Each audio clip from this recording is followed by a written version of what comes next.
All right, we are live, everybody. Welcome back to another episode of Let's Talk Lake County. I'm your host, David Rich.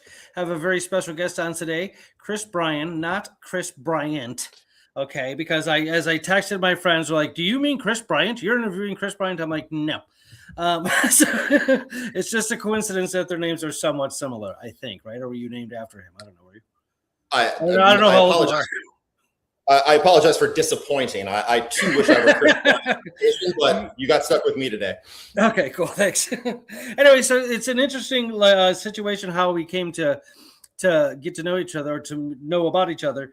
As I went to high school with his sister Nikki Whitten, and we were buds back in the day. There was a period of time where we hung out. We were in like a church band together and stuff like that because she played guitar. Yeah.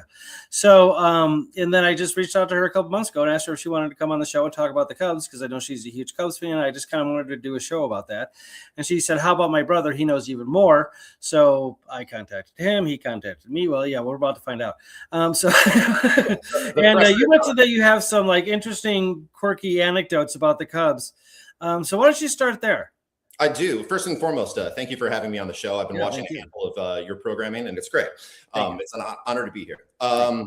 Yes, I have a rather, my sister, Nikki, as you know, was encouraging me to write down a handful of little anecdotes and stories of things that have connected me to the organization over the last 40 years of my life now that I'm getting a little bit older. And I realized that I have a rather long tenure with this particular club.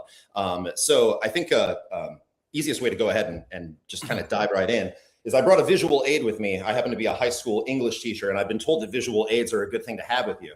So this particular photograph, which you may have seen before, I'll kind of bring it in here. Yeah, I can see it now, yeah. Yep. So obviously, is that the ivy being put on the wall? It is the ivy being put on the walls. Now, my particular connection with this ball club, the curse that I've been born into until 2016 was that these are my relatives here.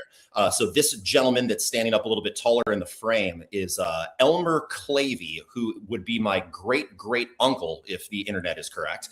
And then this is his son, Gordon Clavey.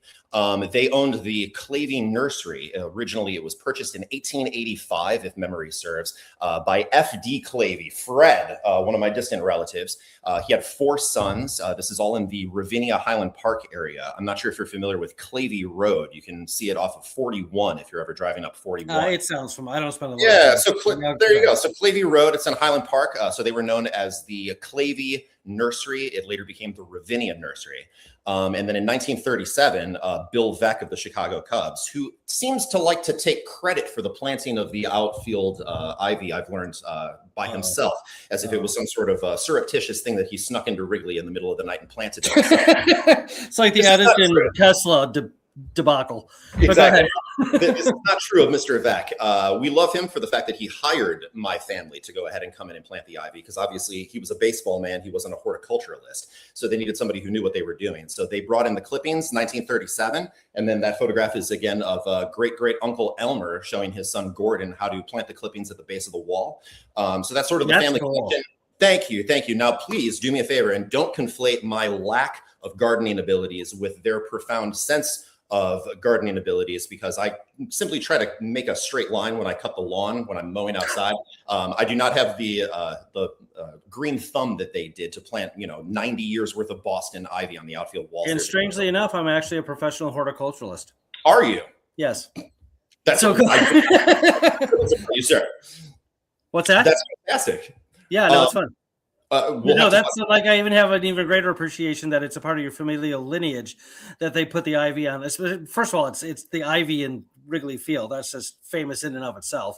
It makes me happy. And to know that your family was like an essential part of that is amazing. Like that's some serious bragging rights there. Very cool. Like I said, I'm not responsible for it, but they are, and I'm deeply appreciative that I've got that in my family history. Yeah. Also, they, in terms of the agricultural architecture that they were responsible for, I decided to do a little bit of research to make sure that I was correct before I came on your program here.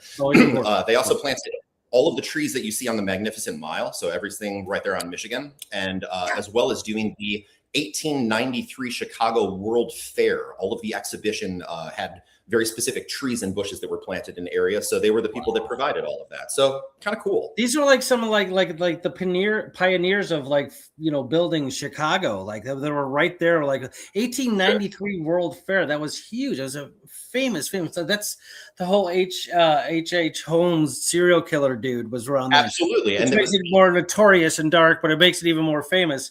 And I've read a couple books on him. He was a weird dude.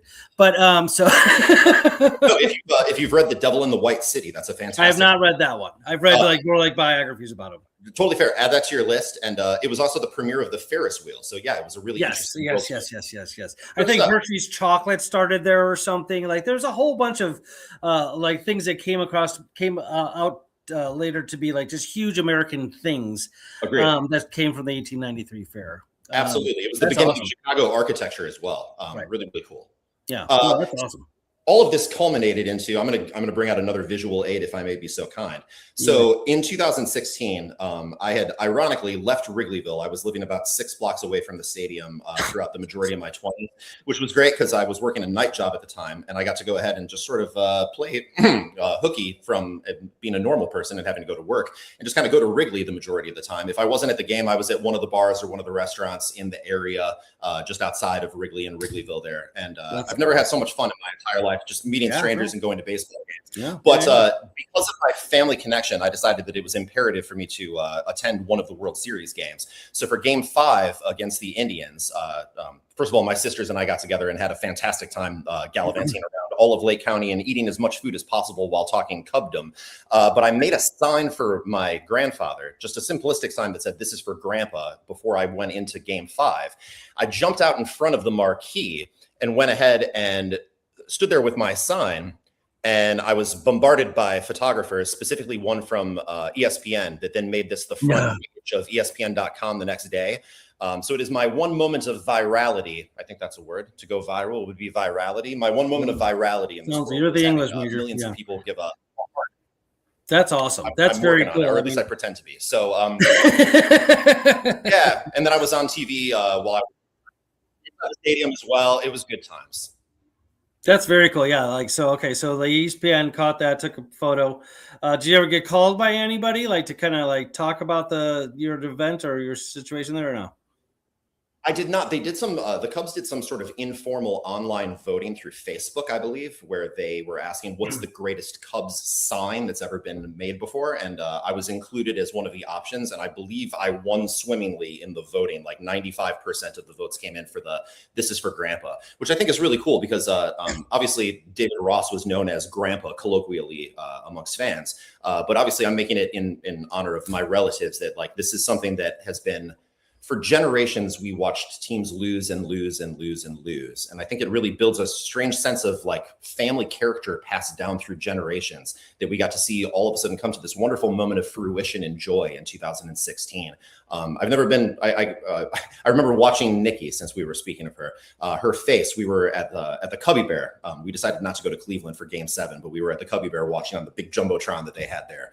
And I remember walking out into the streets and her just being completely dazed. It looked like it was the fulfillment of a million wishes that she had in her childhood of watching Harry Carey on TV and knowing that as sure as God made green apples, we will one day win the World Series. And it was just such a transcendently excellent moment for us as a family. I really had a blast. So thank you for letting me speak about it with you, sir. I appreciate it. No, thanks for sharing. That's an amazing story. And this is for Grandpa. Like that just brings together so many things that are like so important and quintessential about baseball specifically, but like I would say sports more generally.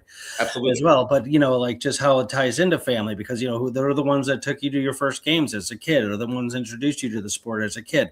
Absolutely. That kind of thing. And it's just like, family's very, very big part of sports. I don't think people realize that. Some people don't realize that, how unifying it can be for a family. And I love that way you said about Nikki's reaction after, like you said, I remember where I was and who I was with the last moments of that last game when Chris Bryant threw the ball to Anthony Rizzo and won the game, with that smile on his face because he knew that they were about to win it. And we were just like, it's one of those memories, like I'll always remember where and what happened at that moment because it's absolutely so epic and huge because I wasn't alive in 1908, but as long as I've been aware of the Cubs, I've been aware that they weren't doing great in the World Series aspect of it. So to see that happen in my lifetime, oh my God. I know. It's one of the highlights. I agree. I had such a blast with my sisters. We actually went to, before Game 7, I grabbed Julie and Nikki and we went to Harry Carey's gravesite. We actually got interviewed by some news reporters that were there, and then we got to mention the family connection through the ivy and everything. So it was a really wonderful entire week of my life that I spent just kind of hanging around Wrigley and watching the games. It was great. Where's his gravesite?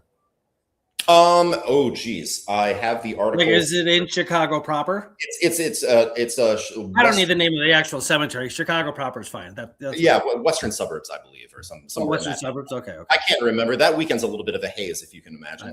I would hope so. Absolutely. No, other silly little connections. My sister made me promise that I would tell the following story, if I may indulge you for the briefest of moments. Please. During my 20s, when I was living in Wrigleyville, I was working as a sort of a musician and a DJ and a karaoke host. You name it, I was there to go ahead and play your bar mitzvah if you needed me to. Anything to make a couple extra bucks as a musician. Sure. So I made friends through a mutual friend with Scotty D'Agostino, who owns D'Agostino's Pizza, who are the pizza providers for Wrigley. I was fortunate enough to be able to sing and play at his wedding. They had the wedding reception at Wrigley, which was a real treat to be able to hang out in the bleachers in the dark with no one else in the entire stadium. Kind of a quiet, solemn moment that I got to have by myself. That's awesome. But Scotty Dags went ahead and gave me a phone call and said, hey, I'm doing an event for the Ryan Dempster Foundation, and I was wondering if you could come in and DJ and host it for us. And I said, absolutely. You mean come in and host something for Ryan Dempster? By all means, if you remember Mr. Dempster from, this was after the 2011 season, if memory serves. Yeah. So I came in and I brought all my DJ equipment and speakers and everything and set up. And I had no idea that the entire Cubs organization was going to be there for this particular party. Ryan Dempster, very unfortunately, has a daughter that has a genetic disease of some sort. So he gives awareness and money in that ilk. So anyway, I was there as the guy with the microphone, handing it to Ryan. He was doing trivia. Theo Epstein came up. I got to shake his hand and meet a variety of different Cubs players. Mark Rosa was there, a whole bunch of different people. But this is where the fun part comes in, if I might tell my little Ryan Dempster story for a moment. Sure. So I'm packing up the speakers and I'm done with everything. The evening has come to a close. I'm standing outside and it is a horrible snowstorm that we're in the middle of. I want to say it was January, and it's one of those classic Chicago, we get 12 inches overnight real quick. So I'm standing outside and I'm sort of reminiscing about the fact that I just had a tremendous evening, got to meet all of these Cubs heroes of mine, and in fact, share microphones with them and tell jokes and whatnot. And I'm just sort of standing there having a quiet moment to myself. And somebody else decides that they want to have a quiet moment to themselves. And it's Ryan Dempster. And he pops outside. Big puff of air comes out of his lungs. And he feels very accomplished that he pulled off the evening and made some money to help raise awareness for his daughter's situation. So, of course, me being the punky 27-year-old, I'm, of course, trying to sell myself to Dempster. I've got business cards and I want to talk to him about future events that he might do and blah, blah, blah. Now, he's not really paying attention to me, I've noticed. In fact, he's so not paying attention to me that he drops down into catcher's position. And I noticed that he's balling up snow towards him. I just continue talking because it's a little strange down in catcher position at this point. But so I continued trying to sell myself to Mr. Dempster. Now, again, he's balling up snow and he stands up and he's nodding at me, pretending like he's listening. And he's balling this into the tightest snowball I've ever seen. And this is when I realized that the entire time that he's been listening to me, he's had his eye on this stranger that's been walking across the street on the other side of Clark. He waits for just a moment, goes, hang on, Chris, leans back and whips a 93-mile-an-hour snowball across the street at this guy, stranger just walking by. I kid you not, it brushes the front of the guy's nose, just touches it, hits the brick wall behind him, and explodes in this monumental puff of white. After spins back to turn his back to the gentleman, sticks his hands in his pockets, and starts whistling. And this guy who hits the deck because he's scared out of his mind. He's looking around like he's in Saving Private Ryan or something like that, waiting for this ambush of snowball to hit him. It doesn't. He stands up and makes eye contact with me because now I'm the only person left looking at this gentleman. And he presumes that I threw this snowball across the street. Yeah. Dempster used you as a patsy, man. Now, this is an intriguing moment for me because I can't really find the gumption inside of myself to say, "I'm sorry, it wasn't me. It was the All-Star Major League Chicago Cubs." Ryan Dempster, yeah, he did it. Yeah. That snowballed at you. So that was a fun moment. The guy gets up, brushes himself off, sort of looks mysteriously around the neighborhood to make sure no more incoming snowballs are coming, and walks away. Dempster turns towards me, and right before he walks inside, goes, "The best part is, I could have hit him if I wanted to." And he certainly could have. I'm sure that brush across the front of the nose was absolutely on purpose. I've had a blast telling that story about Mr. Dempster for about a decade now. So that's an amazing story. That's an awesome story, man. I mean, like, just amazing. Like, Absolutely. like another like just memorable moment that'll stick with you to the, you either lose your memory or pass away. Absolutely. That's cool. How cool is that? Thank you. I do plan on losing my memory, so I've got photos of all these things. At one point, I'm not sure if you're familiar with the goat curse, the Billy Goat curse of the Cubs, of course. So for those of you at home that aren't familiar with the Billy Goat curse, you can look it up. Billy Cianis in 1945 had tickets to the World Series for himself and for his goat. The fine people of Wrigley Field decided that it was not appropriate to bring a goat in, so he walked in a circle around the stadium proclaiming a hex upon the team that they would never win another World Series or never see another World Series. So in 2007, my friend who ran Uncommon Ground, I'm not sure if you're familiar with the restaurant Uncommon Ground, it's one block north of Wrigley on Clark there. Okay. I was working there at the time, and we contacted Heifer International because we decided that we needed to do something about the goat curse. So we made a deal with them to have them donate a goat for the day. And I took the goat around Wrigley and 2 signs that I made saying, "Armed with nothing but goat and verse, I do declare, reverse the curse." And I gave people signs for $5. You could have your photograph taken with the signs and with the goat. I was interviewed for SportsCenter that day, and it's just another one of the silly little things that I've done with this organization, showing my insane Cub fandom, apparently. But if the reason for the long dry period of no World Series is true, then what you did actually reversed the curse. Well, thank you, sir. Because you have to stick with like some sort of similarity between analogies between different things you're comparing there.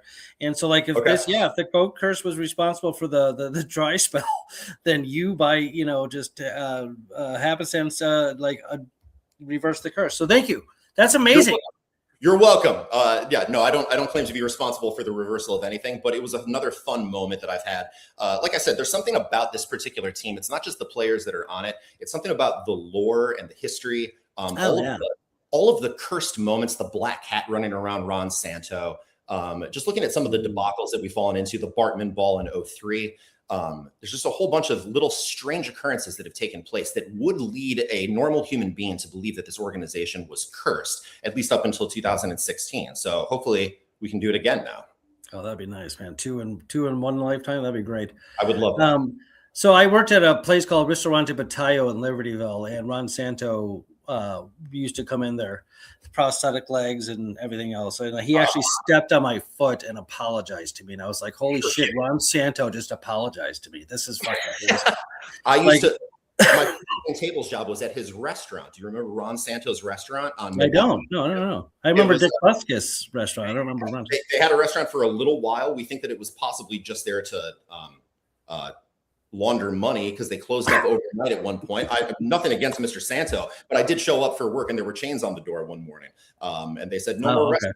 So there you go. But I worked at Ron Santo's restaurant. I got to wait on Greg Maddox and Pryor when they would come in. So Santo stepped on your foot, rolled across it. What was that again? Well, he stepped on my foot when he was leaving, and he apologized to me. And I was just like, this moment, I'm like, did Ron Santo just apologize to me? Did he just show like a vulnerability to me? I mean, that's crazy. Was he not apology? Did it seem heartfelt? Yes, very genuine. Yes, okay, I think he was. I think it was true remorse, contrition. Yes, like he was really sorry that he stepped on my foot. with this prosthetic leg. So like, yeah, no, it's just one of those things. Like, yeah, no, I mean, working in restaurants, like, you're describing for yourself. Well, but you in that specific area would up the likelihood of meeting these people. But like just working at Battalion, so I met a bunch of people in different restaurants I worked. I met Richard Marx from the '80s pop star. I met Mr. T. I met you met Mr. T. Yeah. One of the great seventh inning stretch renditions. If anybody hasn't seen it at home, please type in Mr. T seventh inning stretch at Wrigley. He plows through it in about 4 seconds. It's highly entertaining. I would recommend it. Anyway, so you just meet a lot. It's an opportunity to meet a lot of celebrities, and it's a lot of fun. So you've also worked in the restaurant industry. Oh yeah, most of my life. Oh, absolutely. I was I put in about 18 years myself, off and on, when I was doing other things in life. So there you go. It builds character. It's good. I think it's a healthy experience. It builds character. Everybody should have to wait tables at one point, or bartend, or work in customer service. I've heard that instead of the military draft, like make everybody like work in restaurants for like 2 years. It's a great idea. Serve people their food and see how that works out for you. Do something repetitive in a factory and also serve people food. You do those two things, everything else is cream cheese. Yes, exactly. So this buddy of mine, Matthew Carm, he lives in Denver right now, but he and I worked at a TGI Fridays here in Vernon Hills together. We were really good friends. We were like inseparable. He says, great celebrities we met. He's like, yes, he met them too. I'm trying to remember like some of the other ones. David Wanstadt and his wife. I got to wait on them at the bar. That was cool. That's outstanding. I met, was it Dick Butkus? No, what's the other? I just said his name. The other famous Bears coach, Mike Ditka. Mike Ditka's son. That was okay. Ron Santos. Like just, yeah, it was just a lot. It was pretty cool. Absolutely. In terms of meeting Chicago Bears players, I do have one quick little anecdotal story that I'll tell in honor of my grandma, since we've been talking about her side of the family. I believe I was 7 years old, and we're at the Denny's, and Refrigerator Perry, we noticed, is seated 3 booths down. My grandmother says to me, well, Christopher, you've got to go sit down next to Mr. Perry and ask for his autograph. And of course, looking at the 350-pound gentleman across the way, me, the 7-year-old boy that I was, I decided that wasn't the greatest of ideas. So she, being the rather gumptious young lady that she was, decided to go ahead, walk over to the booth, and not just ask Refrigerator Perry for his autograph, but slide into the booth. She put her arm around him, which went about halfway around his body. And I believe, if I can quote her directly, it was, "Hey there, Friggy, would you sign this for my grandson?" She called him Friggy, which I believe got a laugh out of that rather large gentleman. And then he signed, and I have his autograph in my room upstairs. So that's very cool, because I've known people, I never met him personally, but I've known people that have met him in restaurants around here and said he wasn't very pleasant in public. So good for your grandmother for using her grandmotherly wiles to. Apparently she's rather charming, so she pulled it off. There you go. Yeah, so Matthew Carmen's also say, like, we met Bulls players, Dickie Simpkins. Yeah, there's a long list of stuff that I'm probably not remembering half of right now. Like it's a neat industry for a lot of reasons. So yeah, absolutely. People, it's a good job to have while you're going to college or community college or something like that. You make a good amount of money pretty quickly. It's tips, it's cash usually. So you don't have to, you can. Anyway, okay. So you got more stories, or I want to discuss the current season, like at some point too. Like, what do you think about what's going on? Go ahead. Well, I tell you what, I'll give you I'm trying to think through things that my sister Nicole made me promise that I would reference. I got one for you. Do you remember the Captain Morgan Club? There was a business entitled the Captain Morgan Club, and it was connected to Wrigley Field. It was directly connected to the stadium itself. It was right on Addison, at the corner of Addison and Sheffield. So it was its own independent business that ran, but it was connected to the stadium. So what I realized very quickly, I want to say this is like 08, 09. It existed for about 2 years or so. I realized that if you came in through the main gate and then you wanted to go to the Captain Morgan Club, they were making you technically leave the stadium. You were walking outside of it because they had their own security that they wanted to ID you before they let you into the Captain Morgan Club. Then you were allowed to go ahead and re-enter the stadium through the double glass doors that they had there. For those of you that know what I'm talking about, I'm sure you remember the Captain Morgan Club and that you'd go back into the stadium. So they had their own security there. And the security that they had was extremely complex. And by the level of complexity that I'm referencing, I mean that they gave you a hand stamp on your way out of the stadium. And it was this ubiquitous blue W, just a blue W. So I realized as I walked out of the stadium and they stamped me with this blue hand stamp, and I went back in through the Captain Morgan Club through those glass double doors, that the gentleman that had the digital scanner there scanned my ticket. It came up no good because I had already been scanned in once at the front gate. And then he said, "Oh, do you have a hand stamp?" And I went like this. I showed him the blue W and he said, "Oh, you're good." And then let me come in. Now, obviously, I did have a ticket for that day's game. However, I realized that this was a terrible lapse in security because all you needed was a blue W and the image of a ticket, which, by the way, I save all of my old tickets. So the following day, I showed up after I went on Amazon and bought the hand stamp because it was the first thing available. That was $4.99. I gave myself a blue W when I double checked with the other people that were sitting at the bar to make sure that it was a W that day, in fact. And then I took this old ticket. I waited for there to be a line at the bottom half of the inning because that's when everybody wants to get back to their seats to watch the Cubs hit. And I waited for this line to develop, and he was just letting people in. Wasn't even looking for tickets, just looking for the blue W. So I just walked straight in and made my way to the bleachers. And this is the way that I justify and rationalize my behavior here. And I hope that you'll agree with me. The price of an old style is extremely overinflated at Wrigley Field. So the way that I figure, if I'm not taking anybody's seat technically, because I'm not sitting in the grandstand side where there's an actual seat assigned to somebody, I'm just in the bleachers. So if I'm a general admission seating in the bleachers and I'm going to buy 3 or 4 old styles while I'm there and a couple of hot dogs probably, I feel like this is a wash and that I'm allowed to go ahead and sneak in. Absolutely. So it's audacious how expensive sports games are nowadays. No, Thank you. I wouldn't consider that theft or cheating or anything. Not at all. Thank you, sir. It balances it out. Absolutely. That's justice is what that is. Thank you, sir. So I'm hoping that no one from the Cubs organization, there's a statute of limitations on this. I can only presume that I can't get in trouble for sneaking into games from 10 years ago. We're fine. So anyway, if they ever open up another place such as the Captain Morgan's Club, those of you out there in listenerville and watching territory know how to go ahead and utilize the hand stamp is the rule of thumb. Utilize the hand stamp. Just a blue W, like the win flag of the Cubs. There you go. There you go. Yeah. You wanted to talk about the current team. Yeah. Okay, start off hot. This is true. And now they're coming back. Go ahead. I don't know how good or bad this team is, to be honest. It's hard to measure at this point. Right? When you go on 10-game winning streaks and then you go on 10-game losing streaks, and I've never seen a team be so decimated by pitching injuries in my entire life. Yeah. I actually think that we're really outperforming in terms of record and number-wise where we should be based on the number of injuries that we have had to undergo this season. I mean, the fact that we don't have Cade and that we don't have Justin, and that we're still on pace for 90, 91 wins last time I checked, is really remarkable. Like we're really outperforming in terms of our numbers.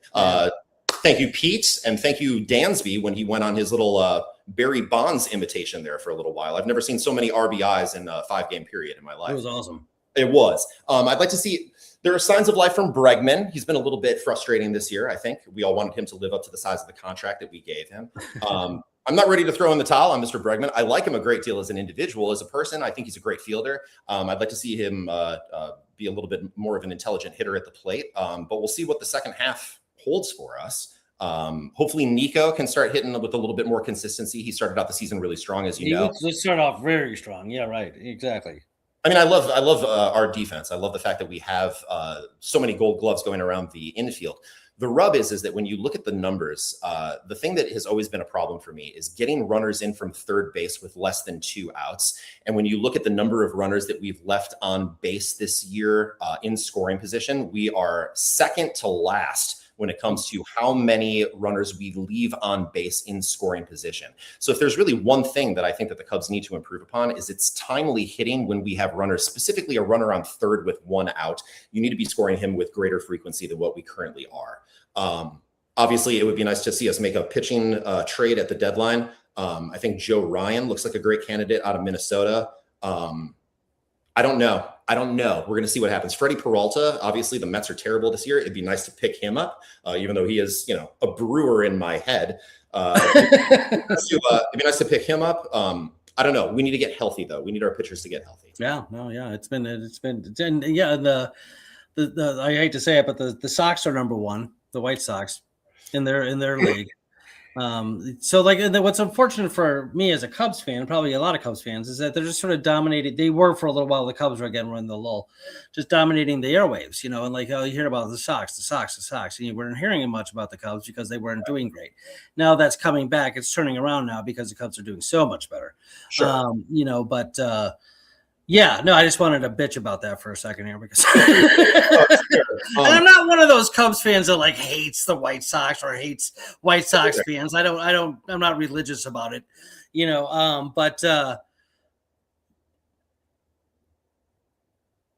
okay, so my friend Matt, who lives in Denver, says my USPS guy is from Wisconsin, and he constantly writes "Go Brewers" on my mail. Matt's a huge Cubs. He's a huge Chicago fan. Okay. So that's out in Denver. That's funny. That's hilarious. Yeah. So Milwaukee just won't go away. It seems like they just have they always get swept in the playoffs at some point, so I'm fine with that. But I'm really tired of them sitting atop the division. Like I said, if our pitching was a little bit healthier, I think that we'd be on pace for 100 wins. I think so too. Yeah, but it's Milwaukee's like just a lame city. They don't deserve it. Agreed. But Chicago. I mean, come on, it's top 3 in the country. Right. So it's actually ranked the most beautiful city in the country. Recently, really? By somebody. I don't know. Yeah. That's right. Yeah. No, I love Chicago and I miss it dearly. It's a beautiful place. Yeah. So Matthew's always also saying, so I went out and bought a reflective Cub sticker that the CFD puts on their helmets, put it inside my mailbox for him to see every day. That's funny. That's cool. Like I enjoy the sports rivalries again, as long as it doesn't get ridiculous. People kicking the shit out of each other in the stadium. Like, just relax, dude. Absolutely. It can be really healthy and fun.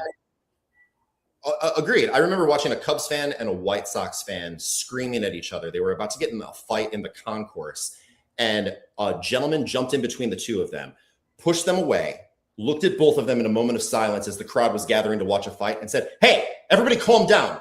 Green Bay sucks, right?"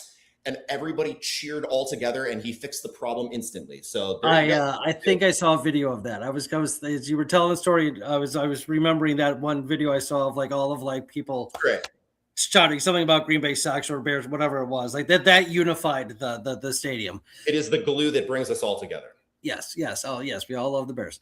Speaking of which, I was at the coldest Bears game in history. I want to say that this was 2007. It was January 2nd against the Packers. And it was -1 with like a -24 wind chill. It was the only time in my life that I watched a gentleman pour me a beer and it froze. And he gave me a spoon and said, "Eat your beer." And I thought that was a fun moment at Soldier Field. Hey, what are your thoughts? Where do you think the Bears are headed? If they can go like a couple steps forward from last year, then I think we're going to do really well. Okay. Do you think that they're going to have an actual home location in the state of Illinois? Oh, you mean, where are they headed? Like literally the stadium? I think you meant like for the next season. You can speak metaphorically if you wish, but yeah, where are they headed? I don't know because I hear things from like the Chicago Bears Association saying, okay, we're going to go to Indiana. And then like Pritzker says like, no, they're bluffing. Arlington Heights says stuff like I hear all sorts of contradictory information. I don't know who to believe what's going on. I'm sure there's all sorts of shenanigans and like deceit going on as far as like the negotiations go. So because everybody's trying to win, Sure. But I don't know. I'm not going to make a prediction. I will say I wouldn't be happy if they left Illinois. I got to say that, I don't think it would be I wouldn't stop being a fan. The Giants and the Jets play in New Jersey. Keep stuff like that. But sure. I mean, I don't prefer it. I definitely don't prefer it. I don't like the idea. Like it was really heartbreaking to see the Chargers leave San Diego. Watching the locals there just get really like they grew up Chargers fans, and like it's like a betrayal almost. I know. What do you think? I'd love to see him like stay in Chicago proper, but obviously I don't know. It seems as if all the different locations have positives and negatives to them. Obviously, I'd prefer to see them stay in the state of Illinois. Sure. Heading down to Indiana sounds out of the question to me, but we'll see what happens. Caskies do what they want. Yeah, no, exactly. And I don't fault Pritzker for saying, like, look, I'm not going to give billions of dollars to an organization that's worth billions of dollars. Okay. So Yeah, understood. it's sad that like politics has to step into this whole thing. I hope the Cubs organization just kind of holds their head up and say, okay, no, we're the Chicago Bears, and that's how it goes. Or Chicago Bears organization, sorry. Yeah, so we'll see. Other times would be good for me because it's closer. That's true. Selfishly saying it's a lot closer than Chicago. And I don't like, the older I get, the less I like big cities. I know it's called getting old. This getting older thing is interesting. I agree. I used to love cities and traffic and action. I lived in Portland, Oregon for 12 years. I had a great time. Right. Yeah. Everything seems a little loud these days to me now. I grew up listening to heavy metal. You can ask your sister about that. I don't know if she remembers. But anyway, okay, cool. So we're in. I think we're in first place for the wild card right now, right? The Cubs. We're a game and a half over the Phillies at the moment, if memory serves.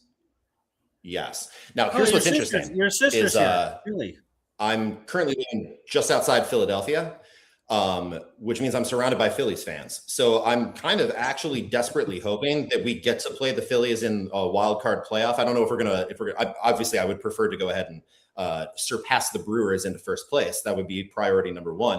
But if we can't take over first place, then I would love for us to see a Cubs-Phillies 3-game series. I'm a high school teacher, as I mentioned, so it would be lovely to be able to wear my Cubs gear and be really loud and annoying to all of the Phillies fans for that entire week. That's awesome. That sounds good. That sounds very good. Okay, so your other sister, Julie, just typed something. Hi, David. This is Julie, Chris's other sister. We were featured inside the Daily Herald when the Cubs won the World Series. Nice article. What was that? Hi, there Julie. It is, the Daily Herald. Yeah, so that was us visiting Harry Carey. Maybe she can type in what town we were in because I don't remember much. Julie, if you remember what town Harry Carey's grave is in, that'd be helpful. Not necessary, though. I can look it up. This is fun. This interactive podcast. I love it. I love it.